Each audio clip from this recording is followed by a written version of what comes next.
EMET Audiolibros.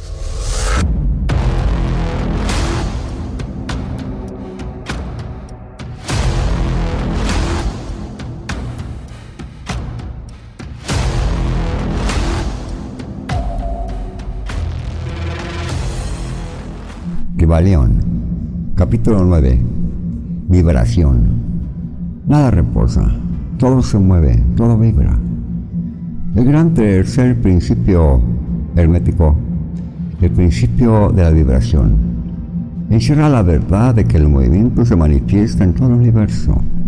Nada está en reposo, todo se mueve, vibra y circula. Este principio hermético fue reconocido por algunos de los primeros filósofos griegos, quienes lo expusieron en sus sistemas, pero después, durante siglos enteros, quedó olvidado, salvo por los seguidores de las doctrinas herméticas. En el siglo XIX, la ciencia física ha redescubierto esa verdad y los descubrimientos científicos del siglo XX han aportado su testimonio en corroboración de esa verdad sostenida por la antiquísima filosofía hermética. La doctrina hermética no afirma solamente que todo está en movimiento constante, sino que las diferencias entre las diversas manifestaciones del poder universal se deben por completo al diferente modo e intensidad vibratoria. Y no solo esto, sino que aún el todo mismo manifiesta una vibración constante de tal intensidad y rapidez que prácticamente puede considerarse como si estuviera en reposo. Los instructores llaman la atención del estudiante sobre el hecho de que, aún en el plano físico, un objeto que gira rápidamente como una rueda, por ejemplo, parece estar inmóvil. El espíritu es uno de los polos de la vibración, constituyendo el otro polo formas de materia extremadamente densas. Entre ambos polos hay millones y millones de diferentes intensidades y modos de vibración. La ciencia moderna ha comprobado que todo lo que llamamos materia y energía no es más que modos de movimientos vibratorios, y algunos de los más avanzados hombres de ciencia se están encaminando rápidamente hacia el punto de vista que los ocultistas tienen sobre los fenómenos de la mente, simplemente modos de vibración o movimiento. Veamos ahora lo que la ciencia tiene que decir sobre las vibraciones en la materia y en la energía. En primer lugar, la ciencia dice que toda materia manifiesta en algún grado la vibración producida por la temperatura o el calor, pero es un objeto frío o caliente, pues ambos no son más que grados de la misma cosa. Manifiesta ciertas vibraciones calóricas y en ese sentido está en vibración. Todas las partículas de materia están siguiendo un movimiento circular, lo mismo que los corpúsculos de los astros. Los planetas giran en torno a un sol y muchos de ellos giran también sobre sus propios ejes. Los soles a su vez giran en torno de puntos centrales mayores y se cree que estos giran también alrededor de otros todavía más grandes, y así sucesivamente, al infinito. Las moléculas de que se compone cualquier clase de materia están en constante vibración, moviéndose unas en torno de otras, también unas contra otras. Las moléculas están compuestas por átomos, lo que, como aquellas, también están en constante movimiento y vibración. Los átomos están compuestos por corpúsculos llamados también electrones, iones, etc., los que también están en un estado de rapidísima moción, girando unos en torno de otros, con diversas modalidades vibratorias, y de esta manera toda materia manifiesta vibración, de acuerdo con el principio hermético correspondiente.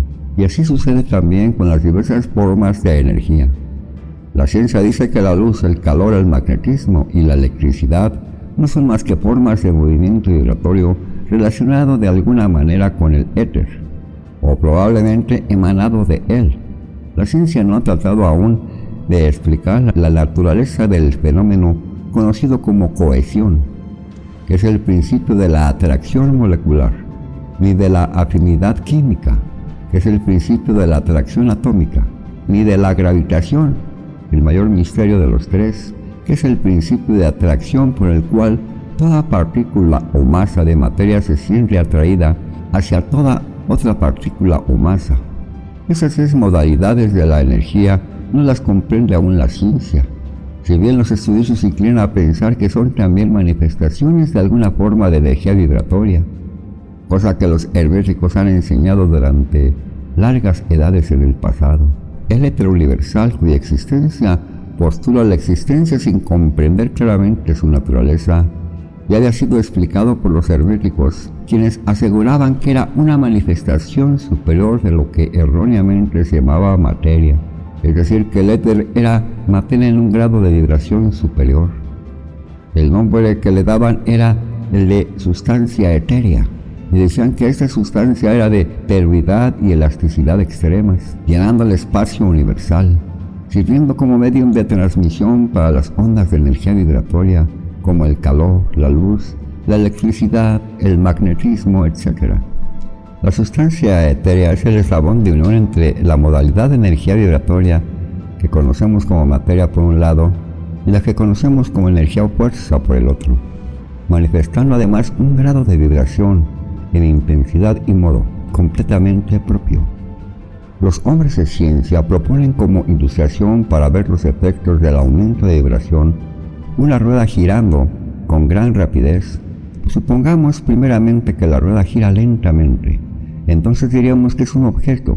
Si el objeto gira lentamente, lo podemos ver fácilmente, pero no sentimos el menor sonido. Aumentándose gradualmente la velocidad en pocos momentos, se hace esa tan rápida que comienza a oírse una nota muy baja y grave. Conforme sigue aumentando la velocidad, la nota se va elevando en la escala musical. Así se van distinguiendo unas tras otras las diversas notas conforme aumenta la velocidad de rotación. Finalmente, cuando el movimiento ha llegado a cierto límite, se llega a la última nota perceptible por el oído humano, y si la velocidad aumenta, aún sigue el mayor silencio. Nada se oye ya, pues la intensidad del movimiento es tan alta que el oído humano no puede registrar sus vibraciones. Entonces comienzan a percibirse poco a poco sucesivos grados de color. Después de un tiempo el ojo comienza a percibir un oscuro color rojo. Este rojo va haciéndose cada vez más brillante. Si la velocidad sigue aumentando, el rojo se convertirá en anaranjado y el naranja en amarillo. Después seguirá sucesivamente matices verdes, azules y añil, y finalmente aparecerá la matiz violeta. La velocidad se acrecenta más aún, entonces desaparece todo color, porque el ojo humano ya no puede registrarlos. Pero ciertas radiaciones humanas emanan del objeto en revolución. Los rayos que se usan en la fotografía y otras radiaciones sutiles de la luz. Después comienzan a manifestarse los rayos conocidos bajo el nombre de X, y más tarde empiezan a emanarse electricidad y magnetismo. Cuando el objeto ha alcanzado ciertos grados de vibración, sus moléculas se desintegran, resolviéndose en sus elementos originales o átomos. Después de los átomos, según el principio de vibración, se separarían en innumerables corpúsculos o electrones de lo que están compuestos. Y finalmente, hasta los corpúsculos desaparecerán y podrá decirse que el objeto estaría compuesto por sustancia etérea. La ciencia no se atreve a llevar la ilustración más allá, pero los herméticos dicen que si las vibraciones continuaran aumentando, el objeto pasaría sucesivamente por estados de manifestación superiores, llegando al plano mental y después al espiritual, hasta ser por último absorbido en el todo, que es el espíritu absoluto. El objeto, sin embargo, habría dejado de ser tal mucho antes de llegar a la sustancia etérea. Pero de todas maneras la ilustración es correcta en cuanto demuestra los efectos del aumento continuo de la intensidad vibratoria. Debe recordarse que en la ilustración anterior, con el llegar a los estados en que el objeto irradia color, luz, etc., no se ha resuelto aún la cuestión en esas formas de energía que están en un grado mucho más elevado, sino que simplemente llegan a un grado de vibración en el que esas energías se liberan hasta cierto punto de las limitaciones e influencias de las moléculas, átomos y corpúsculos. Esas energías, si bien son muy superiores en escala a la materia, están aprisionadas y confinadas en las combinaciones materiales, en razón de las fuerzas que se manifiestan a través de ellas, y empleando formas materiales, y de esta manera se confinan en sus creaciones corpóreas, lo que hasta cierto punto Es cierto, en toda creación, quedando la fuerza creadora envuelta en su propia creación. Pero la doctrina hermética va mucho más allá de la ciencia moderna y afirma que toda manifestación de pensamiento, emoción, razón, voluntad, deseo o cualquier otro estado mental va acompañado por vibraciones, parte de las cuales se emanan al exterior y tienden a afectar las mentes de los demás por inducción. Esa es la causa de la telepatía, de la influencia mental y de los efectos del poder de una mente sobre otra, la que ya va siendo de dominio público, debido a la gran cantidad de obras de ocultismo que están publicando discípulos e instructores sobre estas materias. Cada pensamiento, emoción o estado mental tienen su correspondencia, intensidad y modalidad vibratoria. Y otras, esos estados mentales pueden ser reproducidos, así como una nota musical puede ser reproducida haciendo vibrar las cuerdas de un instrumento con la velocidad requerida, o como se puede reproducir un color cualquiera. Conociendo el principio de vibración, aplicado a los fenómenos mentales, uno puede polarizar su mente en el grado que quiera, obteniendo así un perfecto dominio y control sobre sus estados mentales. De la misma manera podrá afectar las mentes de los demás produciendo en ellos los requeridos estados mentales. En una palabra, podrá producir en el plano mental lo que la ciencia produce en el físico, o sea, las vibraciones a voluntad. Este poder, por supuesto, puede adquirirse únicamente mediante las instrucciones, ejercicios y prácticas apropiadas, siendo la ciencia que las enseña la de la transmutación mental, una de las ramas de la filosofía hermética. Un poco de reflexión sobre lo que hemos dicho mostrará que el principio de vibración está oculto tras todos los maravillosos fenómenos de los poderes manifestados por los maestros y adeptos, quienes pueden aparentemente eludir las leyes de la naturaleza, pero que realmente no hacen más que emplear una ley contra otra, un principio contra otros, y que llevan a cabo sus resultados modificando las vibraciones de las cosas materiales o de las energías, realizando así lo que comúnmente llamamos milagros. Como dijo una de las más antiguas autoridades herméticas, aquel que ha comprendido el principio de vibración ha alcanzado el cetro del poder. Capítulo 10. Polaridad. Todo es dual, todo tiene dos polos, todo su par de opuestos. Los semejantes y desemejantes son los mismos, los opuestos son idénticos en naturaleza, difiriendo solo en grado. Los extremos se tocan, todas las verdades son medias verdades, todas las paradojas pueden reconciliarse. El cuarto gran principio hermético, el principio de polaridad, encierra la verdad de que todas las cosas manifestadas tienen dos lados, dos aspectos, dos polos, un par de opuestos con innumerables grados entre ambos extremos. Las antiguas paradojas, que siempre han confundido la mente de los hombres, quedan explicadas si se comprende este principio. El hombre siempre ha reconocido algo semejante a este principio y ha tratado de expresarlas con dichos, máximas o aforismos, como los siguientes: todo es y no es, todo es y no es al mismo tiempo. Todas las verdades no son más que medias verdades. Toda verdad es medio falsa. Todas las cosas tienen dos lados. Siempre hay un reverso para cada anverso, etc. Las enseñanzas herméticas opinan sobre la diferencia que existe entre cosas aparentemente opuestas, diametralmente, que es solo cuestión de grado, y afirma que todo par de opuestos puede conciliarse y que la tesis y la antítesis son idénticas en naturaleza, difiriendo solo en grado. La conciliación universal de los opuestos se efectúa reconociendo este principio de polaridad. Ejemplos de este principio pueden encontrarse en todas partes. Después de un examen de la naturaleza real de las cosas, el espíritu y la materia no son más que polos de las mismas cosas, siendo los planos intermediarios cuestión de grados vibratorios meramente. El estado de los muchos son los mismos, recibiendo la diferencia solamente en el grado de manifestación mental. De manera pues que la ley y las leyes no son dos polos de una sola y misma cosa.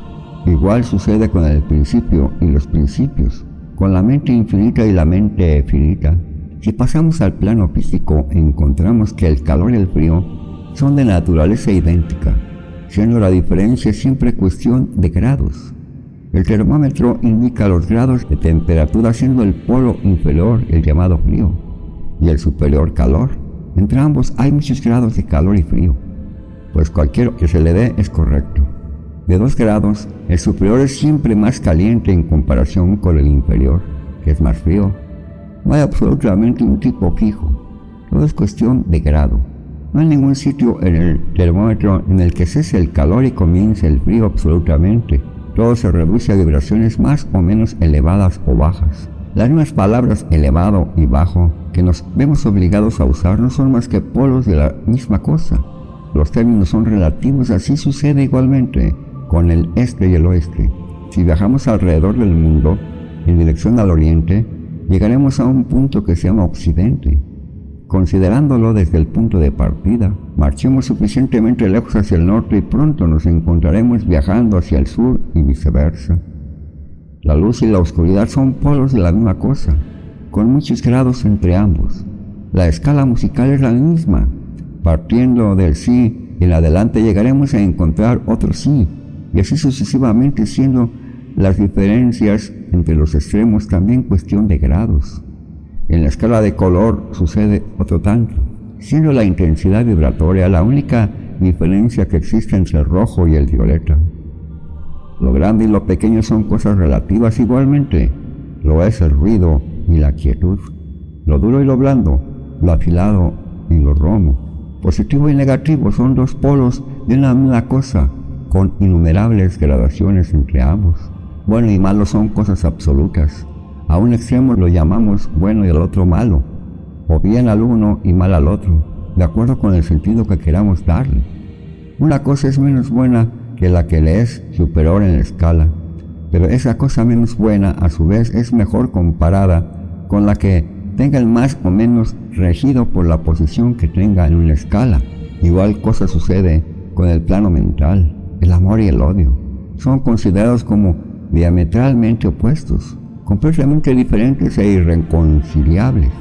Pero si aplicamos el principio de polaridad, encontraremos que no existe un amor absoluto y un odio absoluto, diferentes uno de otro. Los dos no son más que términos aplicados a 2 polos de la misma cosa. Empezamos en cualquier punto de la escala, encontramos más amor o menos odio. Si ascendemos por ella o menos amor, si por ella descendemos, y esto es cierto, sin importar nada del punto alto y bajo que tomemos como partida. Hay muchos grados de amor y de odio, y existe también un punto medio donde el agrado y el desagrado se mezclan en tal forma que es imposible distinguirlos. El valor y el miedo quedan también bajo la misma regla. Los pares opuestos existen por doquiera. Donde encontremos una cosa, encontraremos también su opuesto, los 2 polos. Este hecho es el que permite al hermético transmutar un estado mental en otro, siguiendo las líneas de polarización.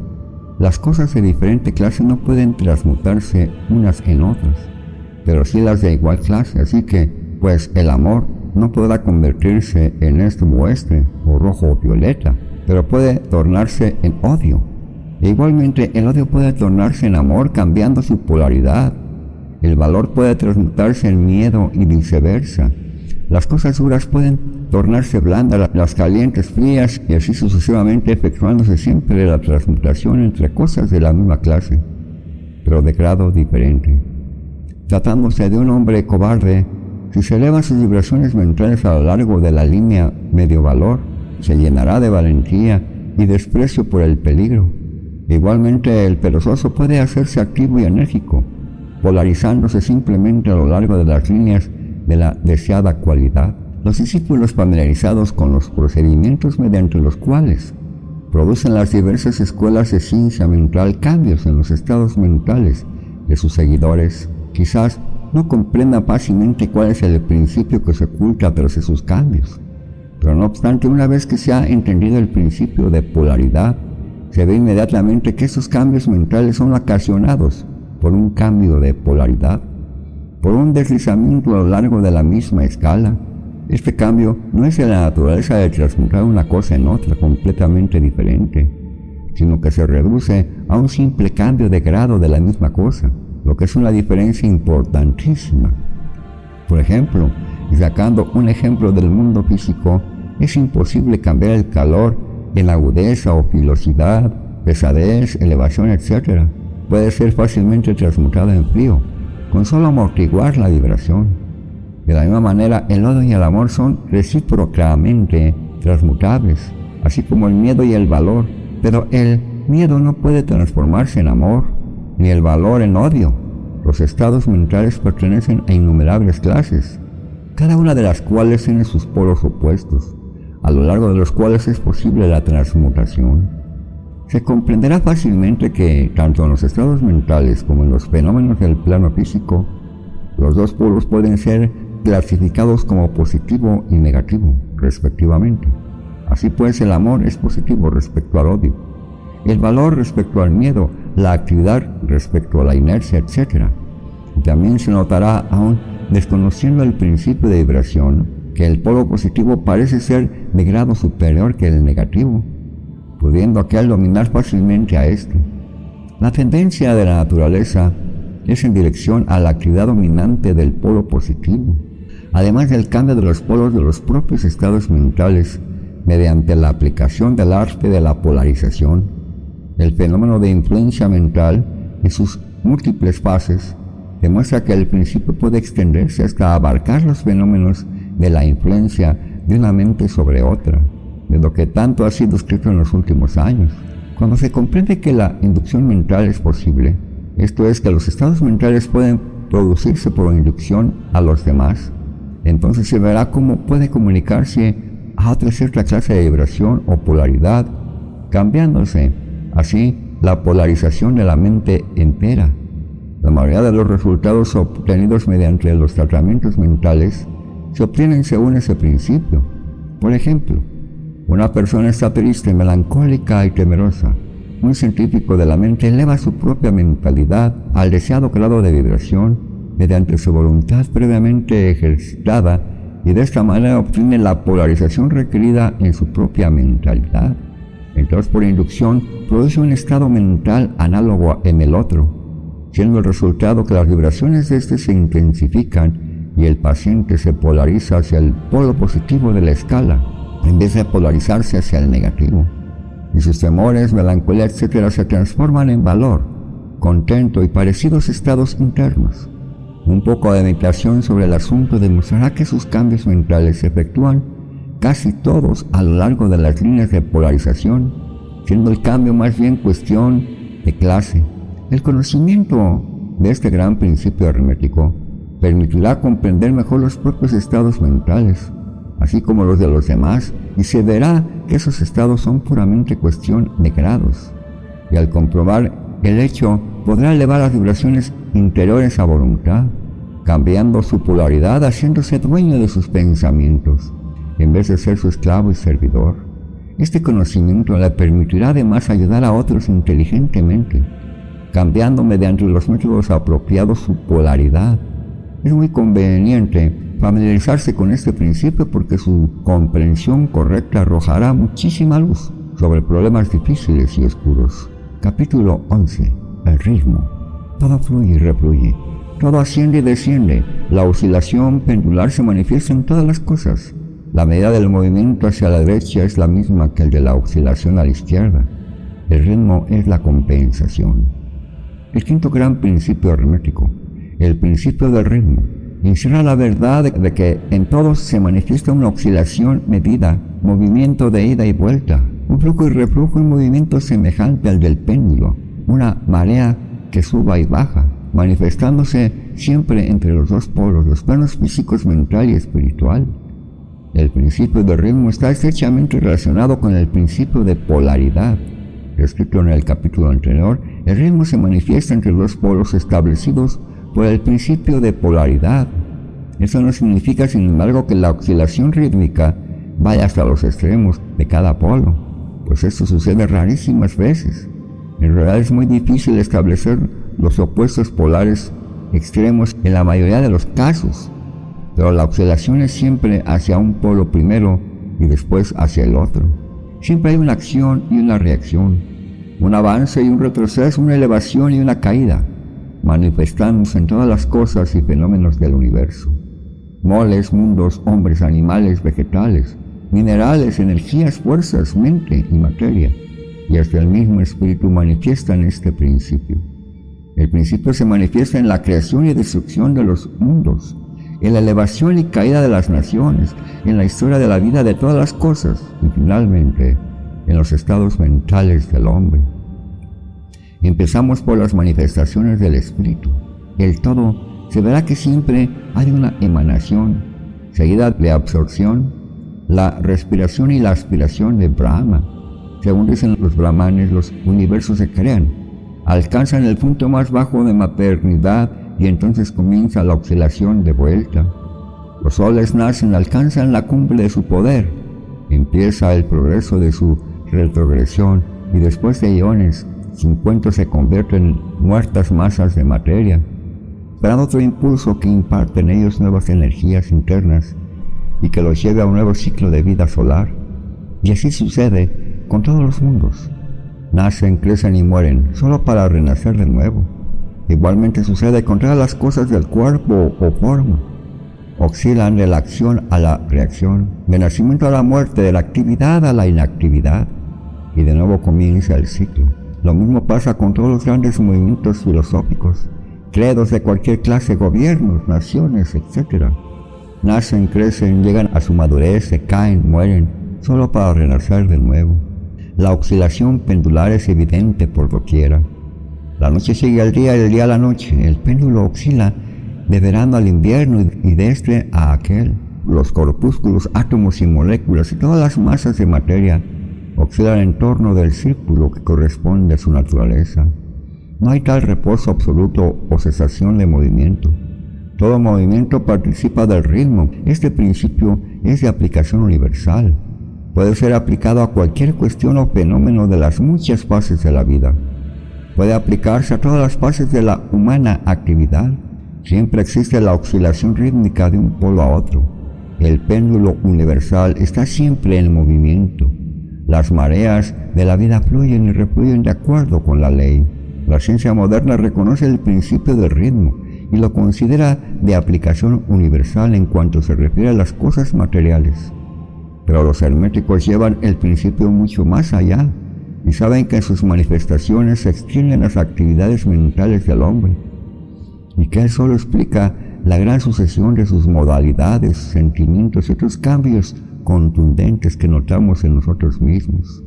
Pero los herméticos, al estudiar la operación de este principio, han descubierto el modo de sustraerse a las actividades mediante la transmutación. Los maestros herméticos descubrieron que en tanto que el principio del ritmo era invariable y evidente en todos los fenómenos mentales, había dos planos de manifestación en lo que a los fenómenos mentales concernía.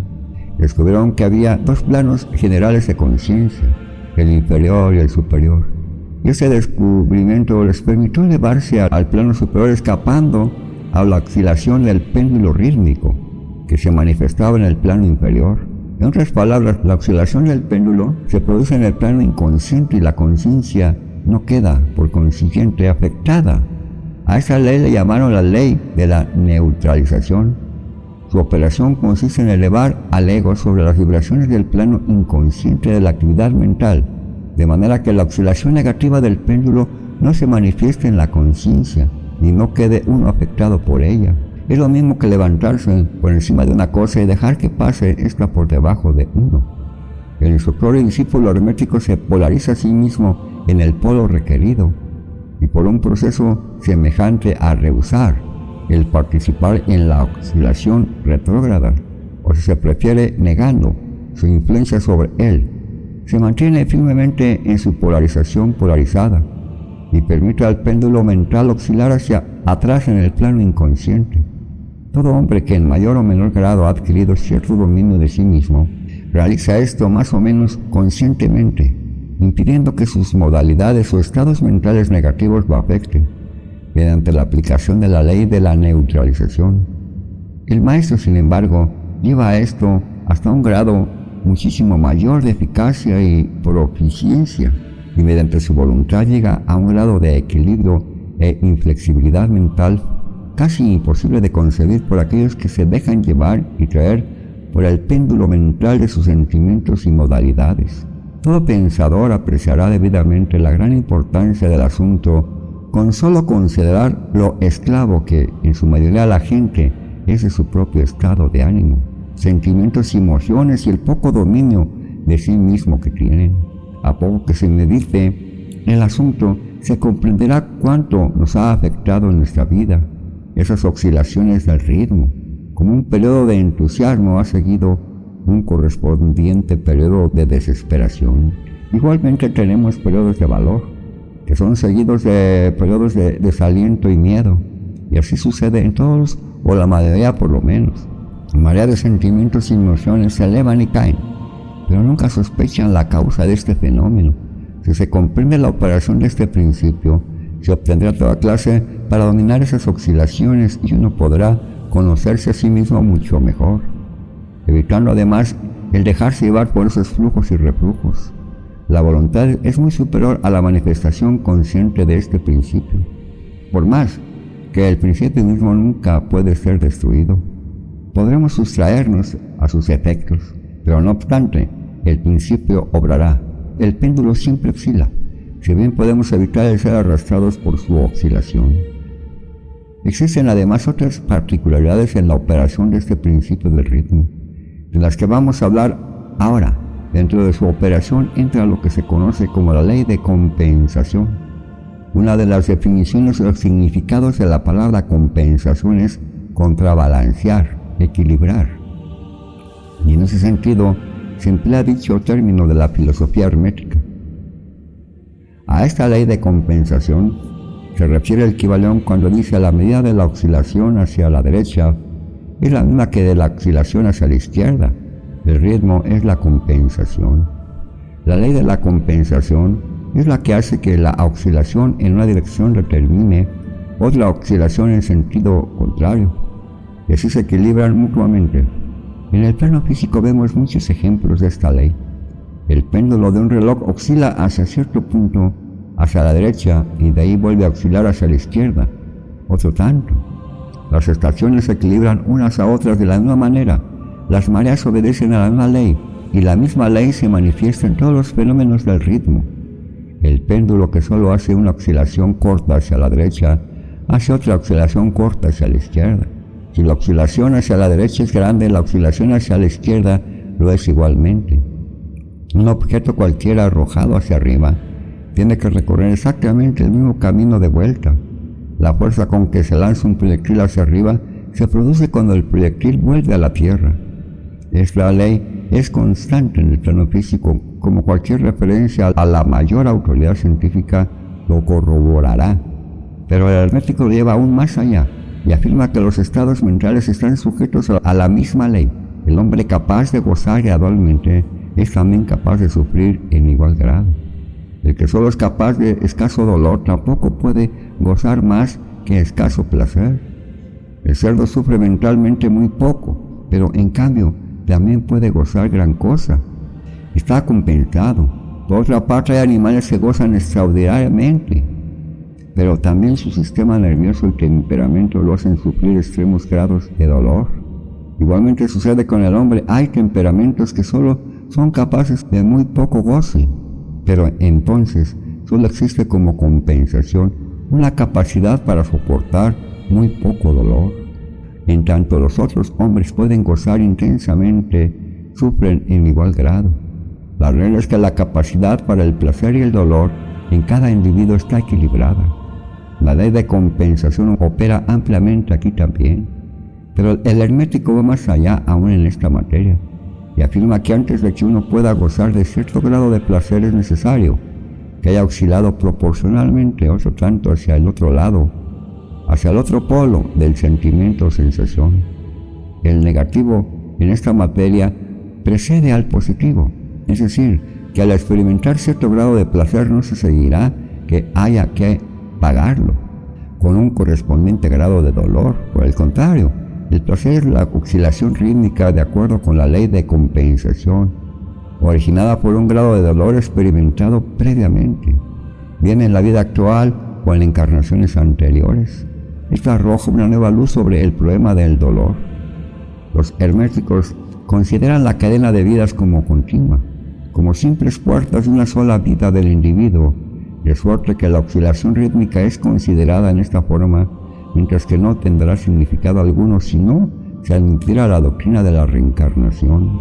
Pero además, el hermético sostiene que el maestro o el discípulo avanzado es capaz, en grado superlativo, de rehuir la oscilación hacia el dolor, realizando el proceso de neutralización al que aludimos anteriormente, ascendiendo al plano superior del ego.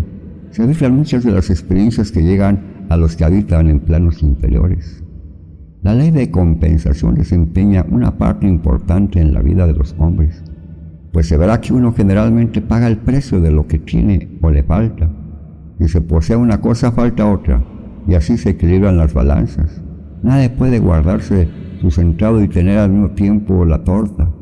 Todo tiene su lado agradable y desagradable. Las cosas que uno obtiene, siempre las pagas con las que pierdes. El rico posee mucho de lo que al pobre le falta, mientras que el pobre posee cosas que frecuentemente están fuera del alcance del rico.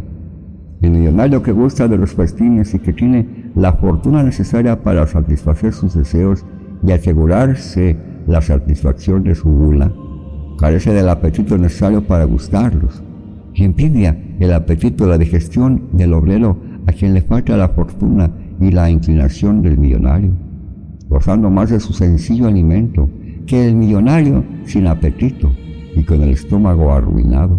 Y así sucede con toda la vida. La ley de compensación está siempre obrando equilibrio y contrabalanceando las cosas continuamente en la sucesión del tiempo, aunque la oscilación del ritmo tarde vidas enteras. Fin del capítulo 11. Esperamos haya sido útil este video. Dale me gusta y comparte con tus familiares y amigos. Y no olvides suscribirte. Recuerda, la verdad os hará libres. Por tu atención, muchas gracias.